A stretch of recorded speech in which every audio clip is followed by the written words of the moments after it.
ఇలా వ్యవసాయ కూలీలలో కూడా వడబోత పెట్టి ఏదో మమ అనిపించే పని చేస్తున్నాడు. మేము కోరుతున్నాం, ఉపాధి హామీకి వెళ్లే ప్రతి కూలీ వ్యవసాయ కూలీయే. ఉపాధి హామీ వెళ్తున్న వారందరికీ కూడా వడబోతలు లేకుండా, కోతలు లేకుండా వ్యవసాయ కూలీలకు ఏడాదికి ఇస్తామన్న డబ్బులు తప్పకుండా ఇవ్వాలని బీఆర్ఎస్ పార్టీ డిమాండ్ చేస్తుంది. ఎకరంలో భూమి ఉన్న వాళ్ళందరినీ కూడా ఎస్సీ, ఎస్టీ, గిరిజనులే ఉంటారు కనుక వారికి కూడా వ్యవసాయ కూలీలకు ఇస్తామన్న డబ్బును కోతలు లేకుండా ఇవ్వాలని కూడా బీఆర్ఎస్ పార్టీ ఈరోజు డిమాండ్ చేస్తుంది.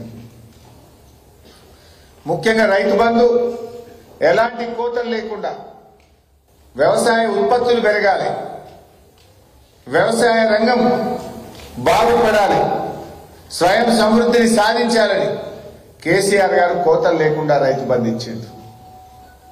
తిండి పెట్టే రైతులకు తొండి చేసి పైసలు ఎగ్గొట్టే పనేమో రేవంత్ రెడ్డి చేస్తుంది. కేసీఆర్ ఏమో తిండి పెట్టే రైతులకు ఎట్లన్నా ₹1 పోవాలి, వాళ్ళకి ఎంత ఇచ్చినా తక్కువే కేసీఆర్ అనుకున్నాడు. కానీ తొండి చేసి తిండి పెట్టే రైతులకు ఎట్లా ఎగ్గొట్టాలని రేవంత్ రెడ్డి చూస్తున్నాడు. ఇది కేసీఆర్ కు రేవంత్ రెడ్డి గారికి ఉన్నటువంటి తేడా. ఇలా రైతుల బతుకులు మార్చేందుకు కేసీఆర్ గారు రైతు బంధును ప్రారంభిస్తే ఆ రైతు బంధును బొందబెట్టే కుట్ర చేస్తున్నాడు రేవంత్ రెడ్డి. ఇలా రైతులందరూ కూడా మేల్కొనాలి, రైతులందరూ కూడా ఎక్కడికక్కడ కాంగ్రెస్ పార్టీ మంత్రులను, ఎమ్మెల్యేలను నిలదీయాలని చెప్పి బీఆర్ఎస్ పార్టీ పిలుపునిస్తా ఉంది. ఆ ఊర్లలో ఉండే కాంగ్రెస్ నాయకులను, మండలాల్లో ఉండే కాంగ్రెస్ నాయకులను, పెద్ద పెద్ద కార్లు వేసుకొని వచ్చే కాంగ్రెస్ నాయకులను ఎక్కడికక్కడ నిలదీయాలి. వానకాలం రైతు బంధు, యాసంగి రైతు బంధు 15,000 ప్రతి రైతుకు చెప్పిన మాట ప్రకారంగా ఇచ్చే విధంగా ప్రశ్నించాలని కూడా బీఆర్ఎస్ పార్టీ ఈరోజు పిలుపునిస్తా ఉంది. ఎందుకంటే కేసీఆర్ గారు 2 ఏళ్లు కరోనా వచ్చిన రైతు బంధు ఆపలే కదా. 11 విడతల్లో 73,000 కోట్ల రూపాయలు ఇచ్చిన మాట ప్రకారంగా రైతు బంధునిచ్చి రైతుల పట్ల తన ప్రేమను చాటుకున్నది కేసీఆర్. కానీ రైతు బంధును బొందబెట్టి రైతుల ఉసురు పోసుకున్నాడు రేవంత్ రెడ్డి. ఇవాళ దుక్కి దున్నే రైతు దుఃఖం తీర్చిన నాయకుడు కేసీఆర్ అయితే రైతు బంధు ఎగ్గొట్టి రైతును దుఃఖంలో పెడుతున్నది రేవంత్ రెడ్డి. ఇవాళ రైతులు కూడా ఆలోచించాలి. ఏ ఒక్క హామీ అమలు చేయలేదు. రుణమాఫీ ఏమన్నాడు, నేను అసెంబ్లీ అయిపోయిందంటు అయినా అదేందా కానోళ్ళు ఉన్నారా? ఎవరైనా ఇలా ఉన్నారా? మా ప్రెస్ వాళ్ళకి అయింది అందరికీ. నీకు కాలేదు, మీకు అయిందా వైసా కాలేదు. మీకు కానోళ్ళు ఉన్నారు ప్రెస్ లా, మీకు కూడా కాలేదు. నేనేమన్నాడు, అసెంబ్లీ అయిపోయింది రుణమాఫీ అంటు అయిపోయిందంటుండే. నేను అన్న మరి రేవంత్ రెడ్డి పోదాం పావా, గన్మెన్ లేకుండా పోదాం అంటున్నావు కదా.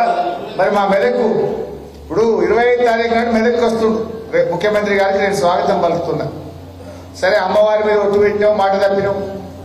మెదక్ చర్చి మీద ఒట్టు పెట్టినావు, మాట తప్పినావు. ప్రాయశ్చిత్తం చేసుకో. అమ్మవారు చాలా పవర్ఫుల్, ఏడుపాయల అమ్మవారు. ఆ ఏడుపాయల అమ్మవారి దగ్గర ముక్కు నేలకు రాసి చెంపలేసుకొని, అమ్మవారు నీ మీద ఒట్టు పెట్టి మాట తప్పినా నన్ను క్షమించు అని ఆ అమ్మవారిని వేడుకో. మెదక్ చర్చ్ ఘనమైన చర్చ్, ఏషియాలోనే 2వ పెద్ద చర్చ్. ఆ యేసుక్రీస్తు మీద ఒట్టు పెట్టి మాట తప్పినవు, ఆడ కూడా ప్రాయశ్చిత్తం చేసుకో యేసుక్రీస్తు దగ్గర. తప్పు చేసిన యేసు మహాప్రభు నీ మీద ఒట్టు పెట్టి 15 ఆగస్టులోగా మొత్తం రుణమాఫీ చేస్తా అని చెప్పి డిసెంబర్ యేసుక్రీస్తు పుట్టిన దినం నాటికి కూడా ఇంకా రుణమాఫీ చేయలేదు. ఇంకా రైతులు ఆగంలో ఉన్నారు, ఇబ్బందుల్లో ఉన్నారు. నేను మాట తప్పినా అని ఆ యేసు ప్రభువును ప్రాయశ్చిత్తం చేసుకో. ఆ యేసు ప్రభువు గొప్పవాడు, క్షమాగుణం కలిగిన వాడు. తప్పు చేసిన వాడిని కూడా క్షమిస్తాడు.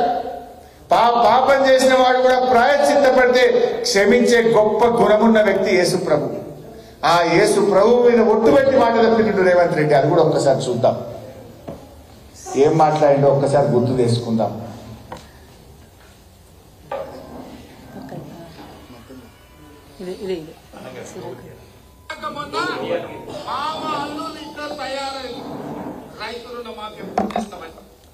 నేను ఈ వేదిక నుంచి తెలంగాణ రాష్ట్ర రైతాంగానికి మెదక్